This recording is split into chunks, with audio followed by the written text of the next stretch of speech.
எது ஒண்ணுமே மனுஷனுடைய கணக்கை தாண்டி என்ன செஞ்சிட்டு இருக்குது, போயிட்டே இருக்குது, ஒரு பக்கம் நடந்துகிட்டே இருக்குது. அது பூமி அதிர்ச்சியா இருக்கட்டும், அல்லது எரிமலை வெடிக்கிறதா இருக்கட்டும். இப்போ ஆப்பிரிக்கால ஒரு பகுதி என்ன செஞ்சிருச்சு, இப்ப உடைய தொடங்கிருச்சு. இன்னொரு பக்கம் பாருங்க, சுனாமிகள் ஒரு பக்கம் போயிட்டே இருக்குது. எல்லா இடமும் நம்ம கண்ணுக்கு முன்னாடி நடந்துட்டு தானே இருக்குது. ஆண்டவர் சொன்ன அத்தனை விஷயங்கள் நம்ம கண்ணுக்கு முன்னாடி என்ன செய்யுது, நடந்து தானே இருக்குது. ஆனா இதை எல்லாத்தையும் நாம ஒரு சம்பவமா மட்டுமே பார்த்துட்டு போயிடுறோமே. இதுக்கு பின்னாடி பைபிள் சொல்லி இருக்குதா? ஆண்டவர் சொல்லி வச்சிருக்கிறாரு, தீவுகள் அகன்று போகும். இப்ப ஆப்பிரிக்கா ரெண்டா உடைஞ்சு போகுது, வானத்தில் அடையாளங்கள் தோன்றும். இப்ப பாத்தீங்கன்னா ஐரோப்பா முழுக்க, வானம் முழுக்க என்னவாயிருச்சு பாத்தீங்களா, அது பிங்காவும் கிரீனாவும் மாறி சோலார் சுனாமிக்கு ரெடி ஆயிட்டு இருக்குது. இப்ப மிகப்பெரிய சோலார் சுனாமி வரப்போகுதுன்னு சொல்றாங்க. அது இன்னும் சில வருஷங்கள்ல பூமியை பெருமளவுல தாக்கும். அதுக்கு முன்னாடி வர வேண்டிய அடையாளங்கள்லாம் வருதுன்னு சொல்றாங்க. ஆனா இதெல்லாம் வருது. ஆண்டவர் சொல்றார், வானத்தில் அடையாளங்கள் தோன்றும், வானத்தின் சத்துவங்கள் அசைக்கப்படும். இவ்வளவு இருக்குது. ஆண்டவர் சொன்ன அத்தனை காரியங்கள் நடக்குது, இயற்கை பேரழிவுகள் நடக்குது. இப்ப பாருங்க, வெளிப்படுத்தல் 6ஆம் அதிகாரம் 12ஆம் வசனத்துல, அது 6வது முத்திரையில உள்ளது. ஆனா அதுக்கான ஆயத்தம் இன்னைக்கு ஒரு நியூஸ்ல படிக்கும் போது பார்த்தேன், ஆச்சரியமா இருந்துச்சு. அந்த 6ஆம் அதிகாரம் 12-13 வசனத்துல, அவர் 6ஆம் முத்திரையை உடைக்க கண்டேன், இதோ பூமி மிகவும் அதிர்ந்தது, சூரியன் கருப்பு கம்பளியை போல கருத்தது, சந்திரன் ரத்தம் போல ஆயிற்று, அத்திமரமானது பெருங்காற்றினால் அசைக்கப்படும் போது அது காய்கள் உதிர்கிறது போல வானத்தின் நட்சத்திரங்களும் பூமிக்கு மேல் வந்து விழுந்தது. அடுத்து என்ன இருக்கு, வானம் சுருட்டப்பட்ட புஸ்தகத்தை போல. இந்த வானம் சுருட்டப்பட்ட புஸ்தகம் என்னன்னு கேட்டீங்கன்னா, இப்போ ஓசோன் லேயர் கொஞ்சம் கொஞ்சமா போக போகுது. ஏற்கனவே டேமேஜ் ஆகியிருந்து இப்போ அதுக்கு கொஞ்சம் திருப்பி ரிகவரி ஆச்சுன்னு சொன்னாங்க. இன்னைக்கு சொல்லியிருக்காங்க, இந்த ஸ்டார்லிங்க் இவர் இருக்கிறார் பாருங்க, எலான் மாஸ்க் எத்தனையோ சேட்டலைட் மேலே விட்டுருக்கிறார். அந்த சேட்டலைட்டோடைய முடிவு காலம் வரும்போது என்ன ஆகுமா, அந்த சேட்டலைட்டை திருப்பி கீழே இறக்க முடியாது, அது அப்படியே வானத்தில் என்ன ஆகுமா, அப்படியே சுத்திக்கிட்டு இருக்குமா. அது அப்படியே டெஸ்ட்ராய் ஆகும்போது அதுல இருந்து வரக்கூடிய கேஸ் என்ன செய்யுமா, ஓசோன் லேயரே காலி பண்ணிடுமா. இப்போ அவங்க சொல்றாங்க, ஓசோன் லேயர் முழுவதுமாக அழிவதற்கு வாய்ப்பு இருக்கிறது. காரணம், இது ஒரு மிக முக்கியமான காரணம் இன்னைக்கு சயின்டிஸ்ட் கொடுத்திருக்கிறான். வேதம் சொல்லுது, வானம் சுருட்டப்பட்ட புஸ்தகத்தை போல விலகி போயிற்று. இப்போ ஆண்டவர் சொல்றாரு, நீ நட்சத்திரங்களுக்கு நடுவே உன் கூட்டை கட்டினாலும் நான் அங்கிருந்து உன்னை விழ பண்ணுவேன். உபதியா 4. இப்ப சேட்டலைட் 2030 மேல கீழே வந்து விழப்போகுது. எத்தனையோ சேட்டலைட் ஸ்டேஷன், ISS இருக்கு பாத்தீங்களா, இன்டர்நேஷனல் ஸ்பேஸ் ஸ்டேஷன், கீழே வந்து விழப்போகுது. இவங்க தான் கட்டினாங்க, 2030 இருந்து விழும். அவங்களே சொல்லியிருக்கிறாங்க, விழதான் போதுங்கிறாங்க. ஆண்டவர் சொல்றாரு, நீ கூட்டம் மேலே ஏறி கட்டினாலும் அது கீழே வந்து விழுங்கிறார். இப்படி ஆண்டவர் சொன்ன ஒவ்வொரு அடையாளங்களும் நடைபெற்று கொண்டுதான் இருக்கு. மிகப்பெரிய அளவில் இயற்கை பேர், அதான் சொன்னேன், வானத்துல இருந்து ஓசோன் லேயர்ல இருந்து இப்ப நீங்க பாக்குற இங்க வரைக்கும் இயற்கை பேரழிவு, பூமி அதிர்ச்சி வரைக்கும் எல்லாம் ஒருமித்து நடக்குது. 7.6 தாண்டுது. இப்ப நீங்க பாக்குறதெல்லாம் இப்பவும் சொல்றேன், இதை விட மேலானதான் வரும், இதை விட பெருசு தான் வரும், இதை விட மோசம் தான் வரும். இப்ப இது எல்லாமே வந்துச்சு. உங்களை ஏதாவது பாதிச்சுச்சா? உங்களை எதுவும் பாதிக்கல. ஆனா உங்களுக்கு இதெல்லாம் தெரியும் தானே. இதே மாதிரிதான் சொல்றேன், இதுக்கு அப்புறமும் வரும். தேவ பிள்ளைகளே கர்த்தர் பத்திரமாய் பாதுகாப்பார். ஆனா எதுக்காக? இவைகளுக்கு நடுவில் நீங்கள் ஆயத்தப்படுவதற்காக. இப்ப நீங்க இதை எப்படி எடுத்துக்கிறீங்க? அங்க வந்துச்சு, நமக்கு வரல, சோத்திரம், பிரைஸ் தி லார்ட். அப்ப நீங்க உங்களுக்கு வந்தாதான் ஆயத்தப்படுவீங்கன்னா நம்ம என்ன செய்ய முடியும்? அப்ப ஆண்டவர் அதுக்கு அனுமதி தான் கொடுக்கணும். நம்ம பக்கம் வந்தாதான் சோத்திரம் சோத்திரம் பைங்கன்னா, அங்க வரும்போதே சொல்லணும். ராகாப் சொல்றாங்க, உங்கள் தேவன் உங்களுக்கு செய்ததை நாங்கள் கண்டு, அன்னைக்கே அந்த அம்மா ஆயத்தப்பட தொடங்கிருச்சு. அதுதான் சொல்றேன், நமக்கு அங்க நடக்கும் போதே இங்க ஆயத்தப்பட்டுறணும். நம் கண்களுக்கு முன்பாக மிகப்பெரிய அளவில் அந்த 4வது முத்திரையில் சொல்லப்பட்ட இயற்கை பேரழிவுகள் நடக்க ஆரம்பிச்சிருச்சு. இதை ஒவ்வொன்றா எடுத்தீங்கன்னா ஒவ்வொன்றையும் பார்க்க முடியதில்லை. லிபியாவில் நடந்தது, இது உலகம் முழுக்க அத்தனை காரியங்களும் நடக்கப்பெற தொடங்கிருச்சு. இப்ப 4 வகையான மரணம். நியூக்ளியர் வார் ஸ்டார்ட் ஆகும், 3ஆம் உலக யுத்தம், நியூக்ளியர் வார் ஸ்டார்ட் ஆனா எவ்வளவு பேர் சாவாங்கன்னு நீங்க நினைக்கிறீங்க? ஏன்னா இன்னைக்கு உள்ள நாடுகள் யார் யாரெல்லாம் அணு ஆயுதத்தை வச்சிருக்கிறானே தெரியாது, எவ்வளவு வச்சிருக்கிறான்னு தெரியாது. ஒரு ஹிரோஷிமால போட்டது ஒரு நகரமே காலி ஆயிருச்சு. இப்போ அதை விட 20,000 மடங்கு சக்தி வாய்ந்ததெல்லாம் இருக்குது. போட்டா ஒரு டிஸ்ட்ரிக்ட் மொத்தமே க்ளோஸ் ஆகி போயிடும். எவ்வளவு பேர் வச்சிருக்காங்கன்னு தெரியாது. 16 நாடுகள் அணு ஆயுதம் வச்சிருக்கிறதாக கணக்கு வச்சிருக்கிறாங்க. மற்ற பேர் எவ்வளவு பேர் வச்சான்னு நமக்கு தெரியாது. இவ்வளோ நாடுகளும் எத்தனை 1000 அணு ஆயுதங்கள் வச்சிருக்கிறாங்கன்னு தெரியாது. இவ்வளவும் யூஸ் பண்ணாங்கன்னா, விளாடிமிர் புதின் சொல்றாரு, ரஷ்ய அதிபர் சொல்றாரு, நான் அணு ஆயுதத்தை யூஸ் பண்ண வேண்டாம்னு நினைக்கிறேன், ஆனா யூஸ் பண்ணிட்ட 2 பக்கமும் ஆள் இருக்காதுன்றது மட்டும் நிச்சயங்கிறார். ஆல்பர்ட் ஐன்ஸ்டீனை கேட்டாங்க, what you think about the third world war, 3ஆம் உலக யுத்தத்தை பற்றி என்ன நினைக்கிறீங்கன்னு அவர் காலத்தில். அவர் சொன்னார், 3ஆம் உலக யுத்தத்தை பற்றி எனக்கு தெரியாது, ஆனால் 4ஆம் உலக யுத்தத்துக்கு ஜனங்க இருக்க மாட்டாங்கன்னாரு. ஏன்னா 3ஆம் உலகத்தில் என்ன ஆயிடும், பெரும் அளவில் பாதிக்கப்படுவார்கள். இப்போ அதைத்தான் நாம் கிராஸ் பண்ண போகிறோம். இப்போ அதுக்கான ஆயத்தம் தான் நடைபெற்று கொண்டிருக்கிறது. வேதம் சொன்ன 200 கோடிங்கிறது அதாவது 1/4 உள்ள ஜனங்கள், அப்படிதான் பைபிள் சொல்லுது. இப்போ அவங்க கணக்குக்கு அது 200 கோடி, உலகத்தின் கணக்குக்கு அவங்க எந்த அளவுக்கு யூஸ் பண்ண போறாங்கன்னு தெரியாது. ஆனால் வேதம் சொன்ன காரியங்கள் எல்லாம் நம் கண்களுக்கு முன்பாக தெளிவாக ஆயத்தமாக இருக்கிறது. இப்போ நாம என்ன செய்ய போறோங்கிறதான் கேள்வி. இதுல எதையுமே நீங்களும் நானும் தடுத்து நிறுத்த முடியாது. இந்த 4வது முத்திரையை நீங்கள் நானும் தடுத்து நிறுத்தவே முடியாது.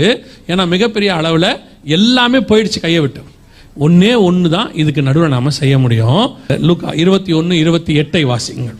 லூக்கா 21:28. இவைகள் சம்பவிக்க தொடங்கும் போது, நல்ல கவனிங்க, இவைகள் சம்பவிக்க தொடங்கும் போது உங்கள் மீட்பு சமீபமாக இருப்பதால் நீங்கள் நிமிர்ந்து பார்த்து உங்கள் தலைகளை உயர்த்துங்கள். இவைகளுக்கு நடுவில் தான் என்ன வரப்போகுது? மீட்பு வரப்போகிறது. நம்ம கண்ணுக்கு முன்னாடி எல்லா அடையாளங்கள், ஒரு பக்கம் இஸ்ரவேல் அடையாளம் ஆரம்பிச்சிருச்சு, ஒரு பக்கம் இந்த 4வது முத்திரைக்கான அடையாளங்கள் ஆரம்பிச்சிருச்சு. இதுக்கு நடுவில் தான் நம்ம கடந்து போய் கொண்டே இருக்கிறோம். இது எல்லாமே நம்ம கண்ணுக்கு முன்னாடி தெரியுது, தெரியாம இல்லை. ஒரு பீரியட்ல நாங்கள் செய்திகளை ஆரம்பிக்கும் பொழுது 2004 ஆரம்பிக்கும் போது இஸ்ரவேலுக்கு தலைநகராக எருசலேம் கிடையாது. அப்போ வசனத்துல வந்து சொல்லுவோம், திரும்பவும் எருசலேம் தான் ஸ்தானமாக எருசலேமில் குடியேற்றப்பட்டிருக்கும், எருசலேம் தலைநகராக மாறும்னு சொல்லுவோம், வசனத்துல சொல்லுவோம். அதான் திருப்பி சொல்ல, நாங்கள் ப்ராபசி சொல்றதில்ல, மாறும்னு சொல்லுவோம். அன்னைக்கு அதை யாருமே சீரியஸாகவே எடுத்துக்கவே இல்லை. 2018 ஆயிடுச்சு, தலைநகராக மாறி விட்டது. இப்போ தலைநகராக மாறணும்னா 3வது தேவாலயம் வரும், அப்பத்துல சொல்லிக்கிட்டு தான் இருக்கோம். இப்போ தேவாலயத்துக்கான சண்டை ஆரம்பிச்சிருச்சு. வசனத்துல ஒன்று கூட தவறி போகவில்லை, எல்லாம் நடக்குது. ஆனா என்ன, இதை கேட்கறது எதுக்காக இதை நம்ம சொல்றோம்? ஒரே ஒரு விஷயம், உங்களையும் என்னையும் காப்பாற்ற வேண்டும் என்று கர்த்தர் விரும்புகிறார். இதில் அவருடைய ஒரே நோக்கம் இதான். இல்லை நம்ம சொல்லாமே செஞ்சு முடிச்சுட்டு போயிடலாம் ஆண்டவர். இவைகளுக்கு நடுவில் எப்படியாவது தான் சம்பாதித்த, ரத்தம் சிந்தி சம்பாதித்த சபையை பத்திரமாய் கொண்டு போக வேண்டும் என்று கர்த்தர் விரும்புகிறார். அதுக்கு தான் உங்களுக்கு முன்பதாகவே சொல்லப்படுகிறது. மத்திய 24:25 சொல்வார், இதோ நான் உங்களுக்கு முன்பதாகவே சொல்லுகிறேன். எல்லாத்தையும் ஆண்டவர் சொல்லி வச்சிருக்கிறார். ஸோ இது வரப்போவது நிச்சயம், நம்ம கண்களுக்கு முன்பாக நடக்கும். இதுக்கு இதை ஒட்டி 5வது முத்திரை ஒன்று இருக்கிறது, 6வது முத்திரை ஒன்று இருக்கு. இதெல்லாம் சேர்ந்து தான் வருகைக்கான அடையாளங்களாக இருக்கிறது.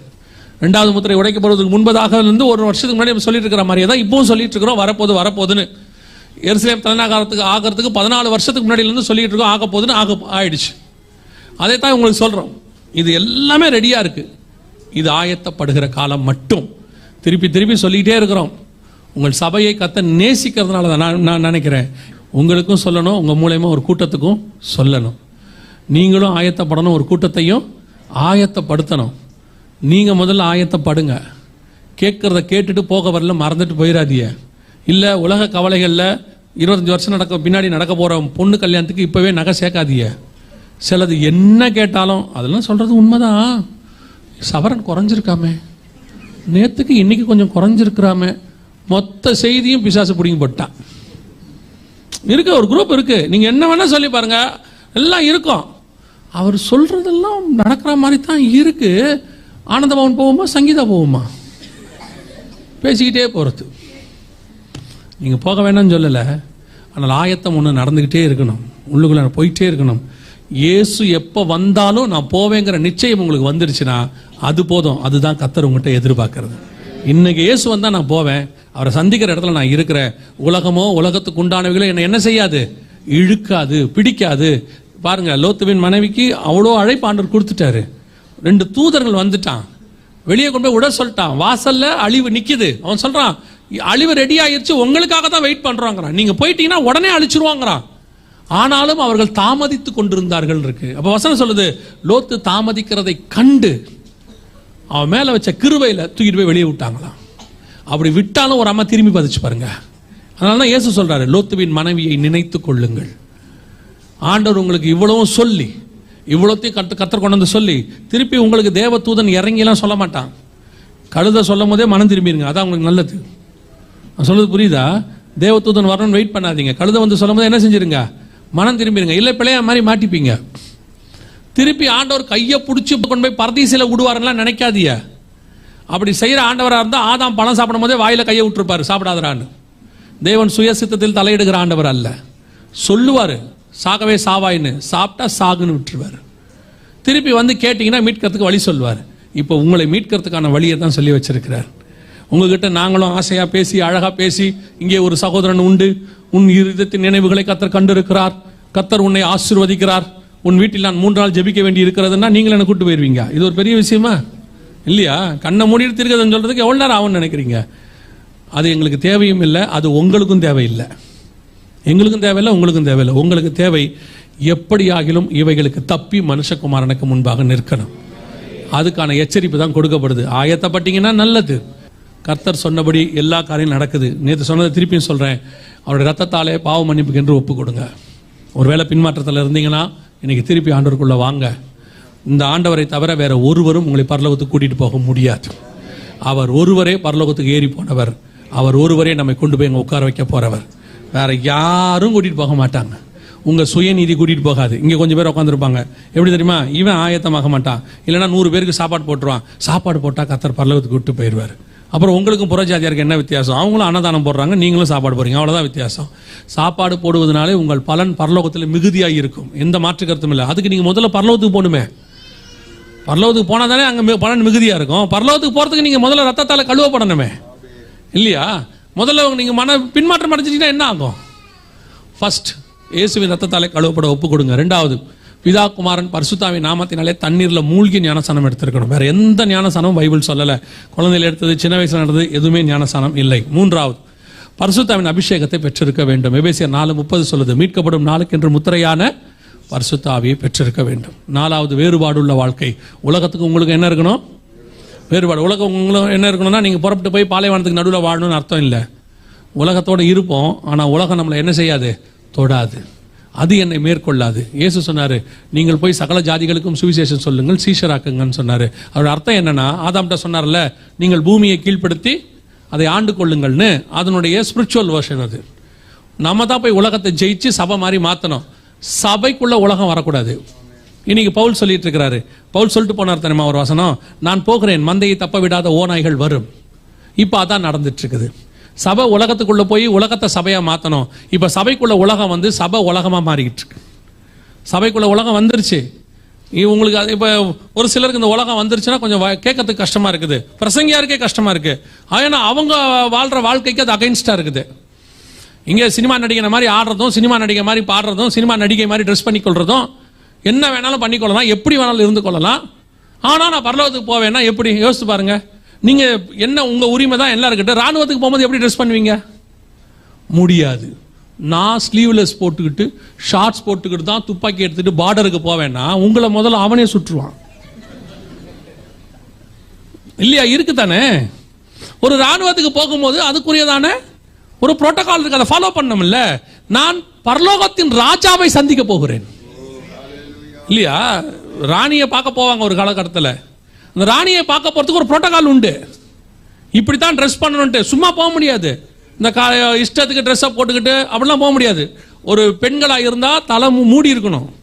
அந்த ராணியை பார்க்கறதுக்கு சொல்றேன், நீங்க சர்ச்சுக்கு சொல்லல. இங்க சொன்னா கோச்சிப்பிய முக்காடு போட சொல்றாங்க, பெண் உரிமை பாதிக்கப்படுகுதும்பீங்க. நான் உங்ககிட்ட வரவே இல்லை.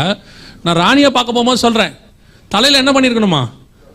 முக்காடு போட்டு, அது தொப்பி போட்டிருக்கணும், ஏதோ தலையை மூடி இருக்கணும், கையே கிளவுஸ் போட்டிருக்கணும். ஆண்களா இருந்தா ஃபுல் சூட் இருக்கணும். ராணி கை கொடுக்காம கை கொடுக்க கூடாது. அவ்வளவு புரோட்டோகால் இருக்கு. ராணி செத்து போயிட்டாங்க. செத்து போற ராணி கிட்ட பார்க்கறதுக்கு இவ்வளவு புரோட்டோகால் இருக்குமானால் நித்திய ராஜாவை நான் பார்க்க போகிறேன். எனக்கு எவ்வளவு புரோட்டோகால் இருக்கும்? மகா பரிசுத்தம் உள்ளவரை நான் பார்க்க போகிறேன், சர்வ வல்லமை உள்ளவரை நான் பார்க்க போகிறேன். அப்படின்னா எனக்கு எவ்வளவு புரோட்டோகால் இருக்கும்? நம்மள மாதிரி நிர்விசானமான ஜனங்க யாருமே இல்லை.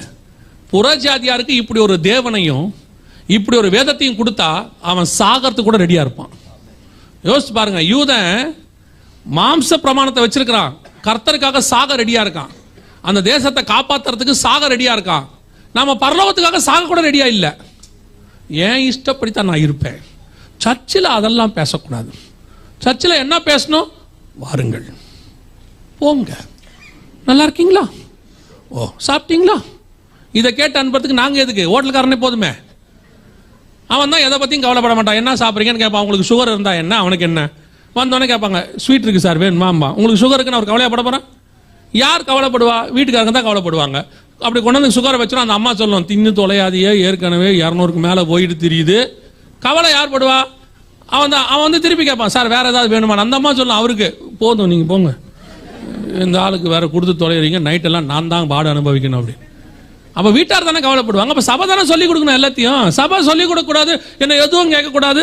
பிள்ளைகளை கண்டிச்சா பெற்றோர் கோவப்படுறீங்க. இத மாதிரி ஒரு மோசமான சபை காலம் என்னைக்குமே இருந்தது கிடையாது. பாஸ்டர் என் பிள்ளைய குறி வச்சு தாக்குறாரு, ராணுவத்தில் ரிட்டையர் ஆயிட்டு வந்திருக்கிறாரு, குறி வச்சு உங்களையே தாக்குறோம்.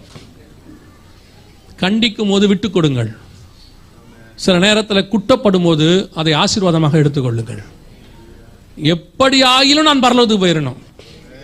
ஒரு பீரியட்ல சொல்லுவாங்க, பையன் பாஸ் ஆகணும், அதை கொண்டு போய் டீச்சர்கிட்ட சொல்லும்போது சொல்லி விடுவாங்க, 2 கண்ணை விட்டுட்டு தோலை மட்டும் உரிங்கம்பாங்க. அவனை எதையாவது பண்ணி பாஸ் பண்ணி விட்டுருங்கம்பாங்க. ஒரு உலக பாஸ் பண்றதுக்கு எதை வேணா பண்ணுங்கன்றாங்க. அப்படித்தான் அண்ணாள் கொண்டு போய் சாமுவேலை விட்டாங்க. நீ என்ன வேணா பண்ணிக்க, அவனை தீர்க்கதரிசி ஆக்கி தொலைச்சிரு. அதான் பார்த்தான் ஏலி தான் பையனை ஒழுங்கா வளர்த்தானோ இல்லையோ, சாமுவேலை ஒழுங்கா வளர்த்துட்டான்ல. சபைக்குள்ள நாங்க அதுதான் சொல்றோம். சொல்லப்படும் போது சொல்லப்படுகிற விஷயங்களுக்கு விட்டு கொடுங்கள். சில காரியங்கள் உங்களுக்கு உடன்பாடு இல்லாமல் இருக்கும், ஆனால் அதை ஏற்றுக்கொள்ளுங்கள். பல நேரங்களில் அது உங்கள் ஆவிக்குரிய வாழ்க்கைக்கு இப்ப புரியாது, பின்னாடி புரியும். இயேசு சொன்ன பல விஷயங்கள் அன்னைக்கு யாருக்குமே என்ன செய்யல, புரியல. பவுல் எழுதினது பேதுருக்கே என்ன செய்யல, புரியல எழுதுறாரு. கல்லாதவர்கள் கற்றவர்களுக்கே அறிகிறதுக்கு அரிதா இருக்குன்னு எழுதுறாரு. ஆனால் ஒரு நாள் வந்தது, பவுல் எழுதினது தான் வேதம். அதை புரிஞ்சுக்கிறதுக்கு காலம் வரும். சபையில் சொல்லிக் கொடுக்குற காரியங்களுக்கு கீழ்ப்படிங்க. எந்த சபையும் நீங்கள் கெட்டு போகணும்னு சொல்ல மாட்டாங்க. அது கொஞ்சம் சபை இருக்கு, அவனை பார்த்தாலே தெரியும் போதிக்கிறவனை, இவன் கெட்டு போறதுக்கு தான் போதிக்கிறான்னு உங்க ஆவியிலே நீங்க உணர முடியும். அப்படி உங்க ஆவியில் நீங்க உணர முடியல, உங்க ஆவி தப்பா இருக்குன்னு அர்த்தம். சில சபைகளில் இப்போ எங்க பாஸ்டர் கண்டிக்கும் போதெல்லாம் ஒரு நாள் கூட எங்க பாஸ்டர் மேலே எங்களுக்கு கோபம் வந்ததே கிடையாது. இப்போ உங்க பாஸ்டர்லாம் பாவம், அவர் ரொம்ப அன்பா பேசுறாரு. அவர் சிரிப்பே ரொம்ப அவ்வளோ அழகா இருக்குது, உங்களை பார்த்து அவ்வளோ அழகா சிரிக்கிறார். எங்க பாஸ்டர் சிரிக்கவே மாட்டார். பாபர் ஒரு தடவை தான் கூப்பிடுவார், அவனை கூப்பிடுவும் பாரு. நம்ம வரலன்னா அந்த திருடனை கூப்பிடுவும் பாரு. 2வது வார்த்தை திருடனை கூப்பிடும் பார். அவர்கிட்ட தான் நாங்கள் வளர்ந்தோம். ஆனால் ஒன்று மட்டும் எங்களுக்கு தெரியும், அவருக்கு கீழே இருந்திருக்கிறோம். எங்களை சத்தியத்துக்குள்ளே நடத்தி இருக்கிறார். எங்களை பரலோகத்துக்கு கூட்டு போகணுங்கிறதுல அவர் ரொம்ப கரிசனை உள்ளவராக இருந்தார். அப்படித்தான் ஒவ்வொரு சபையும் இருக்கிறது. இனி காலம் கண்டிப்பாக செல்லாது, ஆண்டவர் வரப்போகிறார். அல்லேலூயா.